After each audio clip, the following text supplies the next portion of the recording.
This tutorial is for 3rd grade, Module 5, Lesson 21. In this lesson, we're going to use number lines to help us find equivalent fractions, or fractions that name the same point on a number line. The directions say use the unit fractions to count up on the number line and label the missing fractions. If we look at our top number line, the top portion of the number line has been divided into halves. The bottom portion has been marked by fourths. So we're going to fill in the missing fractions first. Well, if I'm working with halves, the 0 point would be 0 halves. Then I have the 1/2 point marked, and the 2 halves is at my 1 whole mark. 2 halves is the same as 1 whole. The next half point is here. Well, if I have 2 halves and I add 1 more half to it, that would give me 3 halves. And the 4 halves point is at the 2 whole marker. 4 halves is the same thing as 2 wholes. So there's all my halves. Below that, we're marking the fourths. So I start with 0 fourths at 0 wholes. The dotted lines represent my fourths, so the first mark would be 1/4. The next section over would be 2 fourths. Then I have 3 fourths, and that takes me to 1 whole, which is the same as 4 fourths. The next section would be 5 fourths, and then I would have 6 fourths, 7 fourths, and 8 fourths is the same as 2 wholes. The next number line is showing me halves again on top, but on the bottom we're looking at sixths. So I have 1/2 here. The 1 whole mark would be 2 halves.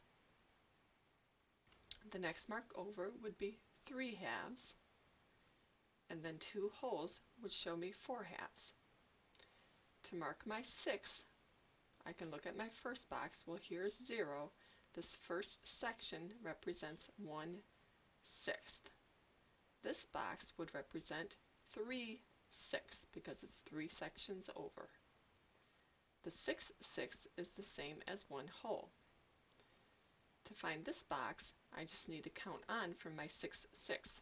So it'd be 7/6, 8/6, 9/6. So 3 halves and 9/6 fall at the same point.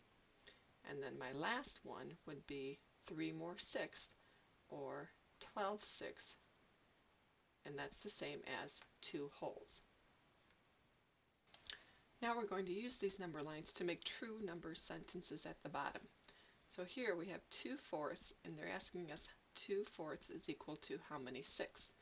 So if I find my 2 fourths, 2 fourths is the same as 1/2. 3/6 is also the same as 1/2. So 2 fourths and 3/6 are equivalent fractions. 6/6 represents 1 whole.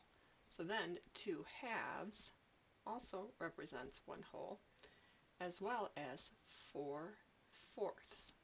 So all 3 of these fractions represent 1 whole. And in the last question I have 3 halves. Well, 3 halves is the same thing as 9/6. It's also the same thing as 6 fourths. So all 3 of these fractions are equivalent too. In the next question, we're going to use vertical number lines to help us compare fractions. The question says, Jack uses a rain gauge marked in fourths of an inch. Jill's gauge measures rain in eighths of an inch. On Thursday, Jack's gauge measured 2/4 inches of rain. What was the reading on Jill's gauge Thursday? And we're to use the number lines to solve this. So of course the assumption is that Jill's gauge would show the same amount of rain as Jack's gauge. Well, if Jack's gauge is showing fourths, then that will be this vertical number line because it's divided into 4 sections.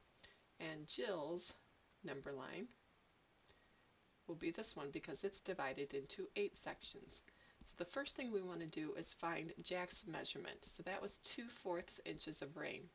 I'll start at the 0 and count up 2 sections, 2 out of the 4 sections.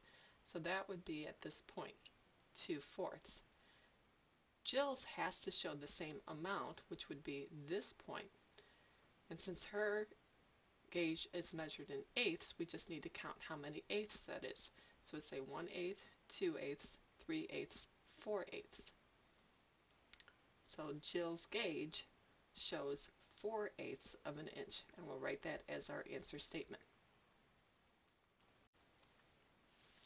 Jill's gauge showed 4/8 inch of rain on Thursday.